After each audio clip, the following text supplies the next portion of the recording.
Welcome, শুভটি তুমি বাংলা চ্যানেলে তোমাদেরকে স্বাগত জানাই। আজকে আলোচনা করব কোনি উপন্যাসের দ্বিতীয় পরিচ্ছেদ নিয়ে। কোনি উপন্যাসের প্রথম পরিচ্ছেদ আলোচনা করা হয়েছে। যদি তোমরা সেই আলোচনা না দেখে থাকো তাহলে অবশ্যই ডেসক্রিপশন বক্সের লিংক দেওয়া আছে, সেখান থেকে তোমরা দেখে নিও।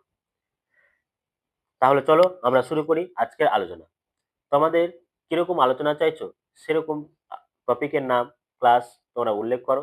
সেই টপিক আলোচনা আমি অবশ্যই করে দেবো। তাই অবশ্যই চ্যানেলের সাথে সাবস্ক্রাইব করে যুক্ত হয়ে থাকো আর বন্ধুদের সাথে শেয়ার করো। তাহলে চলো শুরু করি আজকের আলোচনা। আজকের আলোচনা হচ্ছে এই কোনি উপন্যাসের দ্বিতীয় পরিচ্ছেদ। তাহলে দেখো, কোনি উপন্যাসের প্রথম পরিচ্ছেদে আলোচনা করা হয়েছিল, মানে শেষে বলা হয়েছিল যে যখন ক্ষিতীশ অর্থাৎ লোকটি যখন গঙ্গার ধারে দাঁড়িয়েছিল তখন তার কানে কোনি বলে একটা স্বর ভেসে এসেছিল, অর্থাৎ একটা চিৎকার ভেসে এসেছিল। সেখান থেকে কিন্তু কোনি উপন্যাসের প্রথম পরিচ্ছেদ শেষ হয়েছে। এবার আমরা দেখবো কোনি উপন্যাসের দ্বিতীয় পরিচ্ছেদ কি বলছে। দ্বিতীয় পরিচ্ছেদে গঙ্গায় একটা আম ভেসে চলেছে ভাটার টানে। ভাটা বলতে কি? ভাটা বলতে আমরা বুঝি, আমরা ভূগোল বই পড়েছি জোয়ার ও ভাটা। জোয়ার মানে কি? জলের স্রোতটা যদি ফুলে ফেপে ওঠে, জলটা যদি ফুলে ফেপে ওঠে তাহলে আমরা কি ভাবি? জোয়ার। আর জলটা যদি কমে যায় তাহলে সেটা কি? ভাটা। তাহলে নদীতে জলটা কমে গেছে, তার জন্য কি হয়েছে? গঙ্গায় একটা আম কিন্তু ভেসে চলেছে। তিনজন সাঁতরাচ্ছে সেটাকে পাওয়ার জন্য। মানে ওই যে আমটা যে ভেসে আসছে ভাটার টানে, সেই আমটাকে পাওয়ার জন্য তিনজন সাঁতার কাটছে। কোমর জলে দাঁড়িয়ে দু তিনটি বছর 14-15 ছেলে জল থাবড়ে হইচই করে ওদের তাতিয়ে তুলছে। কোমর জলে দাঁড়িয়ে আছে দু তিনটি বছর 14-15 ছেলে, সে জল থাবড়ে থাবড়ে হইচই করে ওদেরকে তাতিয়ে তুলছে। ওদেরকে তাতিয়ে তুলছে বলতে কারা? যে যারা ওই যে তিনজন যে সাঁতার কাটছে সেই আমটাকে পাওয়ার জন্য তাদেরকে একটা উৎসাহ দিচ্ছে। যারা কোমর জলে দাঁড়িয়েছিল, যে সমস্ত ছেলেরা, তারা কিন্তু হইচই করে ওদেরকে উৎসাহ দিচ্ছে। সমানে সমানে ওরা যাচ্ছে মাথা তিনটে দুধারে নাড়াতে নাড়াতে। কোনোই না ভেঙে সোজা হাত বৈঠার মতো চালিয়ে ওরা আমটাকে তাড়া করছে। তো তিনজন যে সাঁতার কাটছে আমটাকে পাওয়ার জন্য, তারা কিভাবে সাঁতার কাটছে? মাথা তিনটায় দুধারে নাড়াতে নাড়াতে, কোনোই না ভেঙে, অর্থাৎ হাতের যে কোনোই আছে সেটাকে না ভেঙে সোজা হাত বৈঠার মতো চালিয়ে আমটাকে কিন্তু তাড়া করছে। বৈঠা মানে কি জানো তোমরা?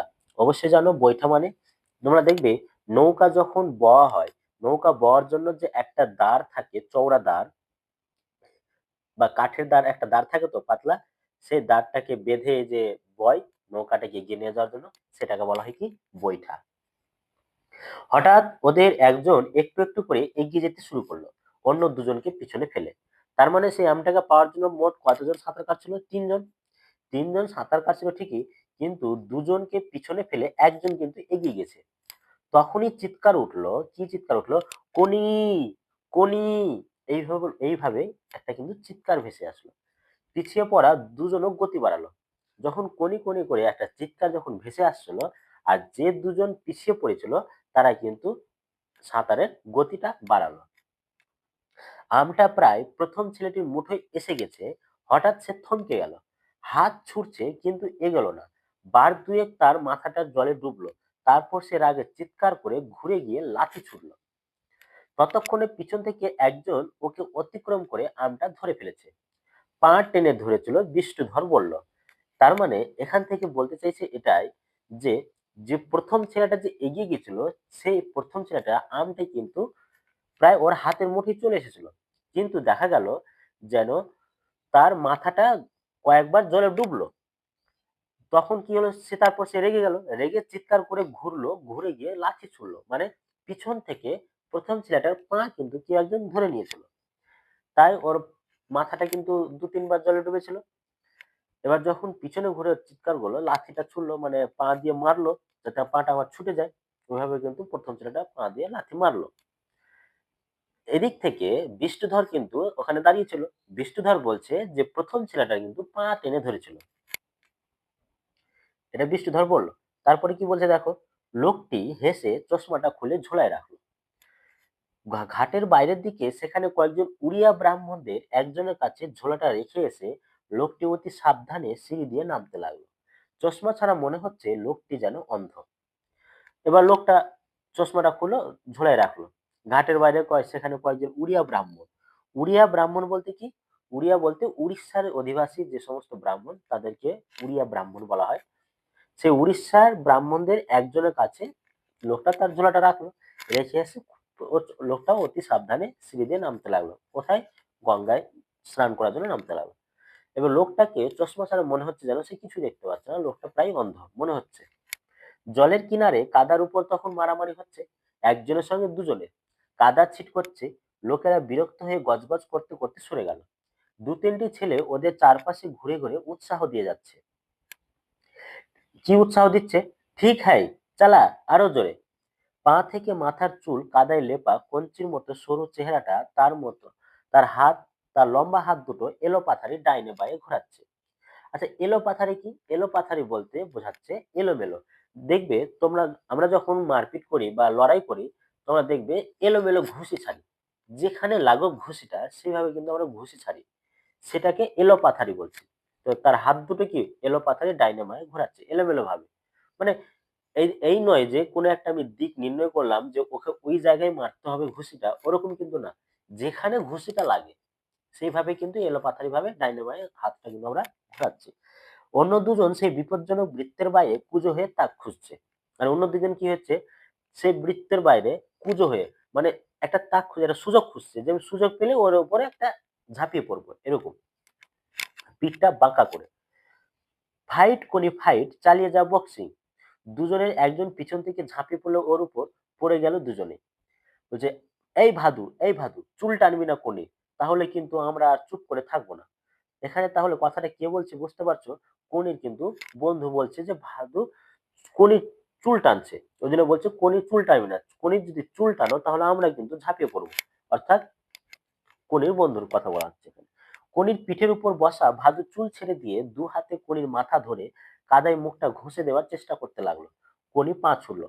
এবার কি করছে, ভাদু কি করছে, চুলটা ছেড়ে দিল, চুলটা ছেড়ে দিয়ে পিঠের উপর বসে কি করলো, চুল ছেড়ে দিল, ছেড়ে দেওয়ার পর মাথাটা ধরে কাদায় মুখটা ঘষার চেষ্টা করছে। কিন্তু কি করলো, কোনি কিন্তু পাটা ছুড়লো। কোমরে চার দিয়ে উঠবার চেষ্টা করলো। কো- উম, কোমরে চাপ দিয়ে উঠার চেষ্টা করছে। তারপর ঝটকা দিয়ে ভাদুর ডান হাতটা মুখের কাছে টেনে নিয়ে এসে কামড়ে ধরলো দুটো আঙুল। এবার কি করলো কোনি, ভাদুর কিন্তু দুটো আঙুল কামড়ে ধরলো। চিৎকার করে ভাদু লাফিয়ে উঠলো। সঙ্গে সঙ্গে কোনি উঠে দাঁড়িয়ে ভাদুর উপর ঝাঁপিয়ে পড়লো। কোনি বলছে, কি বলছে, খুবলে নেবো তোর চোখ, বার কর আম, আমাকে চুবানো, পুঁতে রাখবো তোকে এই গঙ্গা মাটিতে, হয় আম দিবি নয় চোখ নেবো। এইভাবেই কিন্তু কোনি ভাদুকে কিন্তু বলল। তারপরে কি বলছে, দু হাতের 10টা আঙুল ঈগলের নখের মতো বেঁকিয়ে চিত হয়ে পড়া ভাদুর চোখের সামনে কোনি এগিয়ে আনতে দুটি ছেলে ওকে ঠেলে সরিয়ে আনলো। এবার যখন কি করছে, ও বললো না যে আমি কোনি বললো যে হয় তুই আম দিবি না হয় তোর চোখ নেবো। তো কোনি কি করলো, তার হাত দুটোকে নখের মতো যা আছে না, চোখ দুটোকে উঠানোর চেষ্টা করছে। ওই মুহূর্তে কনির কি করলো, দুজন বন্ধু কনিকে কিন্তু সরানোর চেষ্টা করছে। বলছে, ছেড়ে দে চন্ডু, হাত ছাড় কান্তি, শোধ নিয়ে ছাড়বো, আমাকে চুবানো। তার মানে এখানে আমরা জানতে পারলাম, যেখানে কনির যে বন্ধু ছিল সেই বন্ধু দুটোর নাম জানতে পারলাম। একটা বন্ধু ছিল চন্ডু, আর একটা ছিল কান্তি। তো কান্তি আর চন্ডু কি করলো, কনিকে কি করছে, সরাচ্ছে ওখান থেকে, যাতে ওর ক্ষতি না হয়ে যায় ভাদুর। কারণ ও বলেছে মানে চোখ উপড়ে নিবে। কারণ কোনো বলা ঠিক মুশকিল, যেহেতু মারপিট চলছে, লড়াই চলছে, এর মধ্যে কি না একটা হয়ে যাবে। তাই চন্ডু আর কান্তি ঠিক করলো কনিকে যাতে ওখান থেকে সরিয়ে যায়, যাতে বিপদটা না হয়ে যায়। কনির ঠোঁটের কোণে ফেনা, সামনের দাঁত হিংস্রভাবে বেরিয়ে রয়েছে, হেলহেলে লম্বা দেহটা সামনে পিছনে দুলছে কেউটে ফণার মতো। এই ভাদু, ও আম কোণে বার করে দে, নয়তো সত্যি চোখ তুলে নেবে কিন্তু। এবার তার বন্ধুরা বলছে যে ওই আমটা কোণে, তুমি বার করে দাও, না হলে সত্যি কিন্তু তোর চোখটা তুলে নেবে। ভাদু ডান হাতটা চোখের সামনে ধরে দেখছিল, শিউরে উঠে বলল, রক্ত বেরোচ্ছে, দাঁত বসিয়ে গর্ত করে দিয়েছে। এবার ভাদু কি করলো, ডান হাতটা চোখের সামনে ধরে দেখছে যে, শিউরে উঠে বলল, মানে তার শরীর চমকে উঠে বলছে, এই যে রক্ত বেরোচ্ছে, মানে যে কোনি যে কামড়ে দিয়েছিল না, সেই কামড়ানো জায়গাটা গর্ত হয়ে গেছে। কোনি হাত ছেড়ে দিয়ে কান্তি এগিয়ে এসে ভাদুর প্যান্টের পকেটে হাত ঢোকালো। কয়েকটা কাঁচা আম বার করে বড়টি বেছে নিয়ে কোনির দিকে ছুড়ে দিল। লুফে নিয়ে কোনি কামড় বসালো এবং সঙ্গে সঙ্গে বিকৃত মুখে বলল, কি টক রে বাবা, মা গঙ্গাকে এমন আমও খেতে দেয়। এবার সেই আমটাকে লুফে নিয়ে সেই আমটাকে কামড়ালো। সাথে সাথে বললো যে বিকৃত মুখে, বিকৃত বলতে বীভৎস মুখে বলছে, কি টক রে বাবা, মা গঙ্গাকে এমন আমও খেতে দেয়। আমটা জলে ছুঁড়ে দিয়ে সেই মুখ থেকে ছিপড়ে ফেলতে ফেলতে ভাদুর কাছে এলো। দেখি তো কেমন গর্ত হয়েছে। এবার আমটা খাওয়ার পর মুখে যে আমের যে ছিবড়াগুলো ছিল সেটা ফেলতে ফেলতে ভাদুর দিকে কোনি এগিয়ে আসছে। এগিয়ে এসে বলছে যে দেখি তোমার কেমন গর্ত হয়েছে। এখান থেকে আমরা বুঝতে পারছি কোনির একটা ভালো গুণ আমরা দেখতে পাচ্ছি। কি দেখতে পেলাম? কোনি ভাদুর সাথে লড়াই করলেও ওর মধ্যে একটা মানসিকতা বোধ জাগলো। কি বোধ জাগলো? যে ওর যে গর্ত হয়েছে সেই গর্তটা দেখার জন্য কিন্তু সে এগিয়ে গেছে। সে ওখান থেকে ঘুরে কিন্তু পালায়নি। তাই আমরা অবশ্যই খেয়াল রাখবো, যখন যেরকম পরিস্থিতি হোক না কেন, যদি অপরের যদি কোনো ক্ষতি হয় নিজের জন্য, সেটা কিন্তু দেখতে হবে যে কতটা ওর ক্ষতি হয়েছে। কারণ এটা অজান্তে ক্ষতি হয়েছে। তো সেটা কিন্তু দেখতে হবে। এখানে কিন্তু কোণের একটা ভালো গুণ আমরা লক্ষ্য করলাম। খপ করে ভাদুর হাতটা ধরে সে ভ্রু কুঁচকে আঙুলটা তুলে দেখলো। তুলে দেখে বলছে, কি বলছে? ভাগ, কিচ্ছু হয়নি। নাম, নাম, জলে নাম। যেমন কাজ করেছিস তেমন ফল পেয়েছিস। আমাকে রাগালে কি হয় এবার বুঝলি তো? কোনি কিন্তু ভাদুকে কথাটা বলল। কয়েকটা ডুব দিয়ে লোকটি কোমর জলে দাঁড়িয়ে গামছা ঘষছিল পিঠে। এবার আমরা চলে গেলাম আবার ওই লোকটা যে সিঁড়ি ধরে নেমেছিল গঙ্গার ধারে স্নান করার জন্য। সে স্নান করে নিয়েছে, কয়েকটা ডুব দিয়েছে, আর পিঠ কিন্তু ঘষছে গামছা দিয়ে। কানে এলো পাশের এক বৃদ্ধের আপন মনের গজগজানি। আর তার কানে আসলো, লোকটির কানে আসলো এক বৃদ্ধ নিজেদের মধ্যে গজগজানি করছে এবং গল্প করছে। কি বলছে? যে জ্বালিয়ে মারে হতভাগারা, গঙ্গার ঘাটটাকে নোংরা করে রেখেছে হা ঘরে হা ভাতের দল। হা ঘর বলতে কি? হা ঘর বলতে যার ঘরের অভাব। হা ভাত বলতে কি? যার ভাতের অভাব। মা গঙ্গাকে উৎসর্গ করা আমি রাস্তায় বসে বেচবে। জুটেছে আবার এক মেয়ে মর্দানি, বাপ মাও কিছু বলে না। উৎসর্গ, উৎসর্গ মানে কি? উৎসর্গ মানে হচ্ছে যে উৎসর্গ করা হয় যে আমটাকে, সেখানে উৎসর্গ থেকে উৎসর্গ এসেছে। উৎসর্গ থেকে উৎসর্গ এসেছে। মানে যে আমটা মা গঙ্গাকে উৎসর্গ করা হয়েছিল সেই আমগুলো ওরা কুড়িয়ে নিয়ে রাস্তায় বেচবে। আবার বলছে যে একজন জুটেছে মেয়ে মর্দানি, যে তার বাপ মাও তাকে কিছু বলে না। এই কথাটা শোনার পর লোকটি আবার ডুব দিতে যাচ্ছিল, থেমে গিয়ে বৃদ্ধের দিকে তাকালো। মানে লোকটি আবার স্নান করার জন্য ডুব দিচ্ছিল, তখনই হঠাৎ করে বৃদ্ধের দিকে তাকালো। কেন তাকালো বলতো? কারণ লোকটা শুনতে পেয়েছিল যে এক মেয়ে মর্দানি, কথাটা শুনতে পেয়েছিল। এই কথাটা শোনার পর সে কিন্তু থেমে গেল ডুব দেওয়ার জন্য। তখন লোকটি জিজ্ঞাসা করছে, মেয়ে মর্দানিটাকে? তখন বৃদ্ধ লোকরা বলছে, কে আবার, দেখতে পাননি চোখতে একজোড়া রয়েছে? বুঝতে পারছো বৃদ্ধ মানুষরা কিভাবে যেভাবে কথা বলে, একটা টোন কেটে সেভাবে কিন্তু বলছে লোকটাকে। লোকটি মুখ ফিরিয়ে অন্যদিকে তাকালো, চশমা ছাড়া ঝাপসা ভাবে দেখলো ভাদুর হাত ধরে কোণে টানাটানি করছে। কাদামাখা কোণের মুখ মধ্য দিয়ে এক একবার একটি মেয়ে ফুটে ফুটে উঠছে যেন। ঘাড় পর্যন্ত ছাঁটা কাদামাখা চুল মাথায় বসে, প্যান্টে গোজা গেঞ্জির শরীরের সঙ্গে লেপ্টে দ্বিতীয় পরত চামড়া হয়ে আছে। দীর্ঘ সরু দেহ, সরু পা, সরু হাত।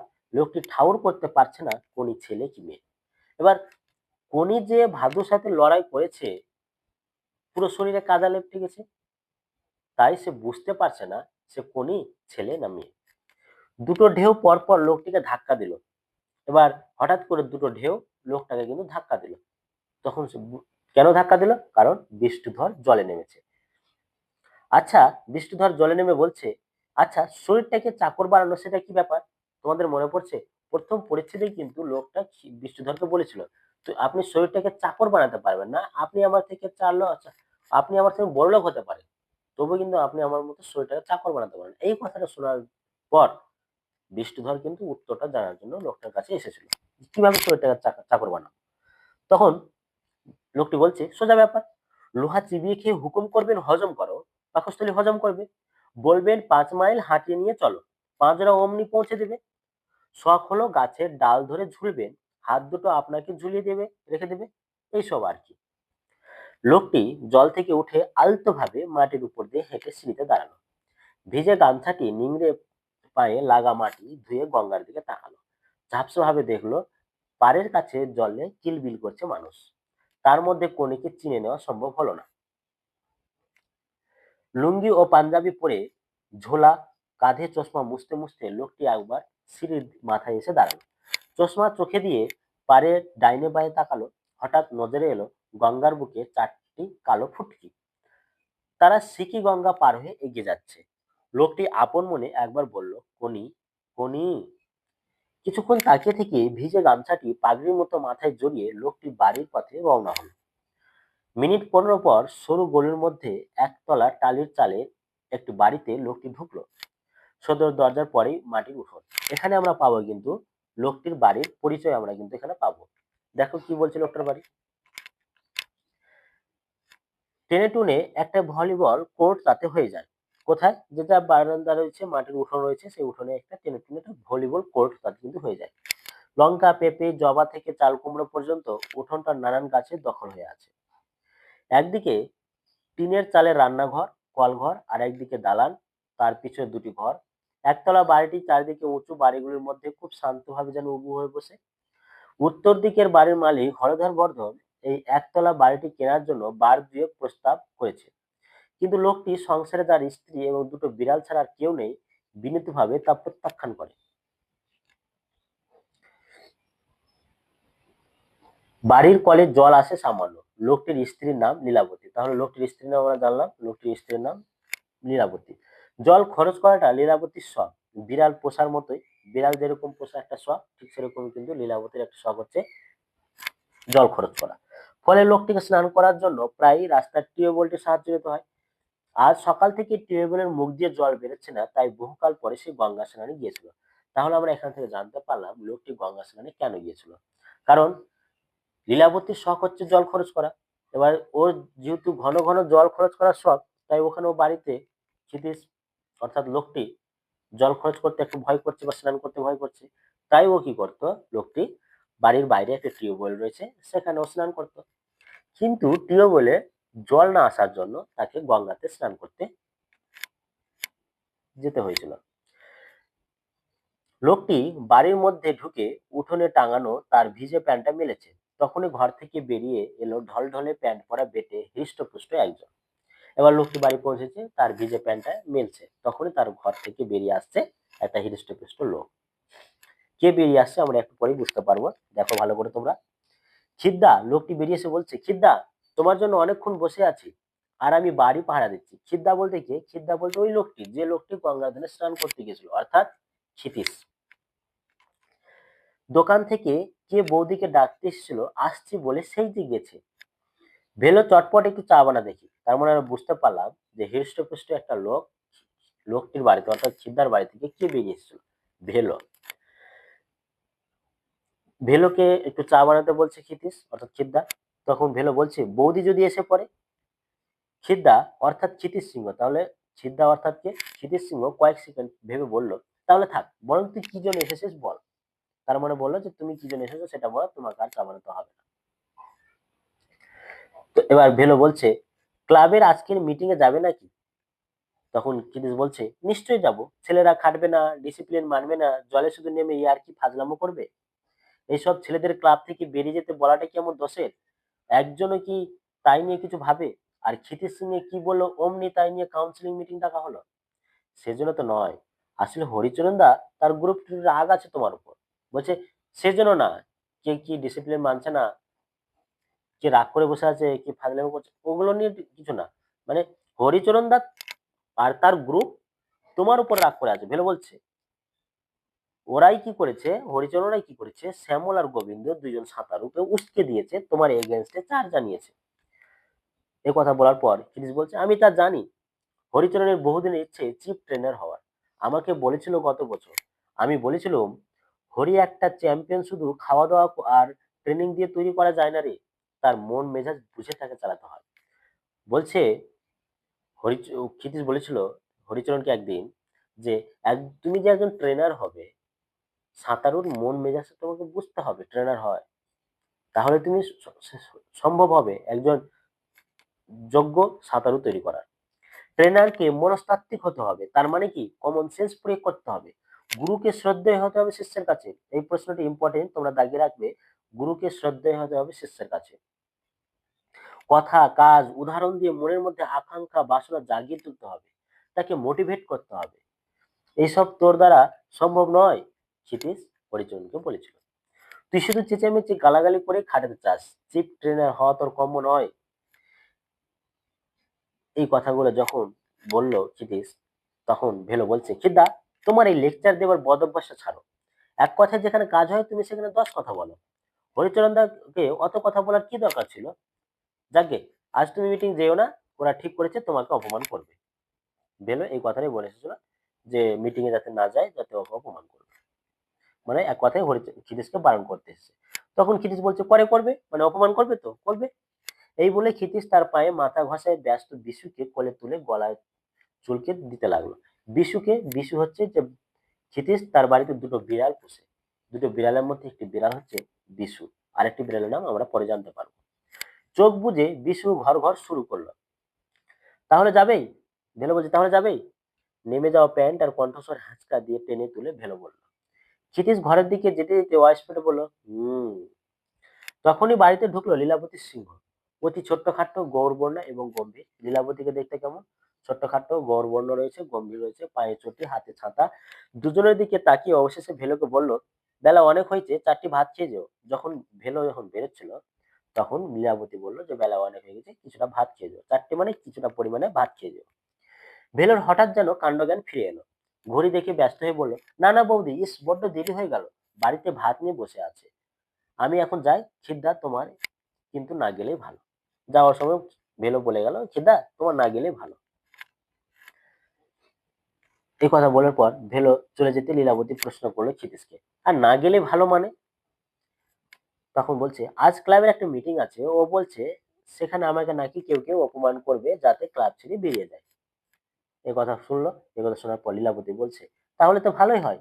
ক্লাব ক্লাব ক্লাব করতে করে কোনোদিন ব্যবস্থা দেখলে না? আমি মেয়ে মানুষ, আমাকে কিনা দোকান দেখতে হয়, নেহাত ছেলেপুলে নেই তাই? যদি ক্লাব তোমায় তারাই, তাহলে আমি বেঁচে যাই।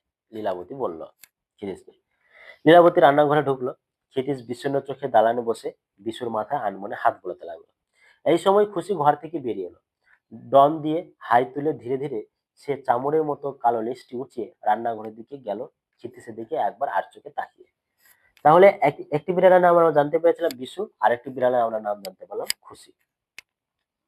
কই এসো, রান্নাঘর থেকে ডাকলো, মানে লীলাবতী ডাকলো ক্ষিতীশকে। ক্ষিতীশ অস্বাভাবিক গম্ভীর মুখে গিয়ে ভাত খেতে বসলো। খাওয়ার খাওয়ার আয়োজন কিন্তু পুরো সামান্য। রান্না হয় কুকারে, প্রায় সবই সিদ্ধ। এটা খরচ ও সময় কম, শ্রম সংক্ষেপের জন্য নয়। অর্থাৎ কুকার যে রান্না হয়, এটা যে খরচ কম হবে, সময় কমবে, পরিশ্রম কম লাগবে, সেটার জন্য কিন্তু কুকারে রান্না হয় না। তো কুকারে রান্না হয় কেন? কারণ হচ্ছে কি, ক্ষিতীশ বিশ্বাস করে বাঙালিয়ানা রান্নায় স্বাস্থ্য রাখা চলে না। ক্ষিতীশ এটা বিশ্বাস করে যে বাঙালিরা কি রান্নাতে কি করে, স্বাস্থ্য রাখা চলে না। তাই ওর পেটের 12টা বাজিয়ে দেয়। সেই জন্য বাঙালিরা কি করে, শরীরে তাগত পায় না, কোনো খেলাতে বেশি উঁচুতে উঠতে পারে না। খাদ্যপ্রাণ যথাসম্ভব অটুট থাকে, সিদ্ধ করে খেলে এবং সর্বাধিক প্রোটিন ও ভিটামিন পাওয়া যায় এমন খাদ্য খাওয়া উচিত। তাহলে আমরা বুঝতে পারলাম কুকারে রান্না করে কেন খায়। কারণ কুকারে রান্না যদি করে তাহলে সেখানে সেদ্ধটা ভালো হবে, আর ভালো করে সেদ্ধ করে যদি খাওয়া যায় তাহলে সেটা শরীরের পক্ষে ভালো। এটা কিন্তু ক্ষিতীশ বিশ্বাস করে। প্রথম দিকে লীলাবতী বিদ্রোহী হয়েছিল। এই এই লাইনটি তুলে প্রশ্ন হয়, তোমরা অবশ্যই দেখে রাখবে যে প্রথম দিকে লীলাবতী বিদ্রোহী হয়েছিল। আচ্ছা, বিদ্রোহী হয়েছিল কেন? কারণ সর্ষে বাটা কি বিষয়ের উপর বিদ্রোহী হয়েছিল? সর্ষে বাটা, শুকনো লঙ্কা বাটা, পাঁচফোড়ন, জিরে, ধনে প্রভৃতি বস্তুগুলি রান্নায় ব্যবহারের সুযোগ হারিয়ে, এগুলো রান্নায় কিন্তু ও সুযোগ পেত না ব্যবহার করার জন্য, তাই সে বিদ্রোহী হয়েছিল। তুমুল ঝগড়া, 3 দিন অনশন সত্যাগ্রহ, কাজ হয়নি। 3 দিন অনশন, না খেয়ে কিন্তু বসে আছে। ক্ষিতীশ তার সিদ্ধান্তে গোয়ারের মতো অটল থাকে, এক জেদির মতো কিন্তু অটল থাকে না।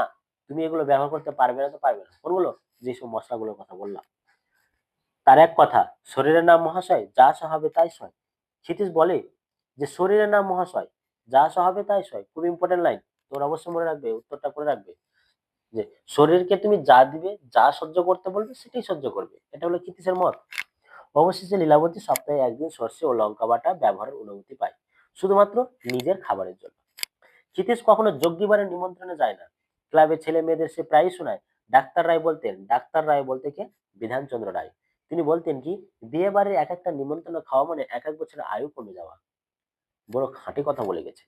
ক্ষিতীশ বলছে, ডাক্তার রায়ের একটা উক্তি বলে গেল, যে বিয়ে বাড়ির এক একটা খাবার খাওয়া, নিমন্ত্রণ খাওয়া মানে কি, একটা আয়ু, এক বছরের আয়ু কমে যাওয়া। এটা কিন্তু ক্ষিতীশ প্রয়োগ করে যে ও কোনো যোগ্য বাড়ির নিমন্ত্রণ খাবে না, প্রায় সিদ্ধ করা ভাত খাবে নিজের বাড়িতে, কম মশলাযুক্ত খাবার খাবে। এটাই কিন্তু ক্ষিতীশ মেনে চলে।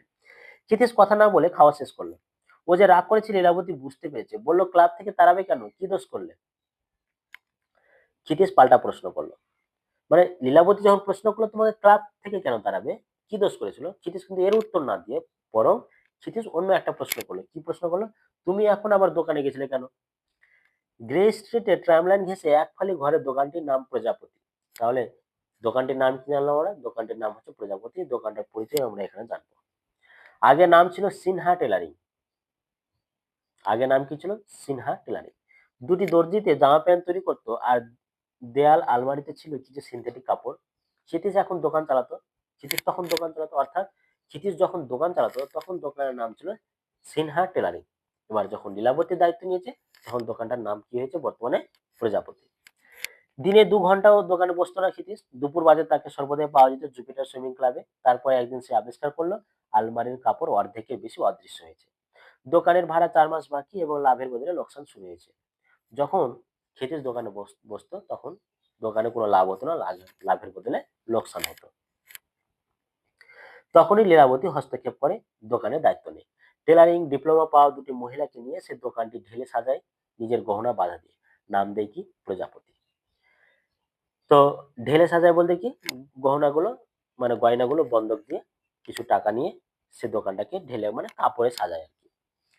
নাম দেয় কি? প্রজাপতি। পুরুষদের পোশাক তৈরি বন্ধ করে দিয়ে শুধুমাত্র মেয়েদের, পুরুষদের পোশাক তোলা বন্ধ করে দিল, শুধুমাত্র মেয়েদের পোশাক তৈরি করছে, বাচ্চাদের পোশাক তৈরি করে। দোকানের কোনো পুরুষ কর্মচারী আর রাখছে না। 4 বছরের মধ্যে প্রজাপতি ডানা মেলে দিয়েছে। মানে ডানা মেলে দিয়েছে মানে কি? খুব ইম্পর্টেন্ট লাইন। 4 বছরের মধ্যে প্রজাপতি ডানা মেলে দিয়েছে। প্রজাপতি দোকানটি উন্নতি লাভ করেছে, ইনকামের দিক থেকে অনেকটা করছে। আগে 3 দিনে ব্লাউজ তৈরি করে দেওয়া হতো, এখন 10 দিনের আগে সময় হচ্ছে না। লীলাবতী তার গহনাগুলো অর্ধেক ফিরিয়ে এনেছে। এবার লাভ যেহেতু অনেক হচ্ছে তাই আস্তে আস্তে যেগুলো বন্ধক দেওয়া গয়না সেগুলো টাকা দিয়ে আস্তে আস্তে সেই গয়নাগুলো ছাড়িয়ে নিয়ে আসছে। এখন তো আর জায়গা কুলোয় না, যেহেতু অনেকটা দোকানটা বড় জায়গা লাগবে, দোকানটা বড় করতে হবে, এই নিয়ে জায়গাটা ছোট হয়ে গেছে, তাই বলছে জায়গাটা কুলোচ্ছে না। তাই হাতিবাগানের মোড়ে একটা খোঁজ পাওয়া গেছে। ওই দিন কি লীলাবতী বলছে যে হাতিবাগানের মোড়ে একটা দোকানের খোঁজ পাওয়া গেছে।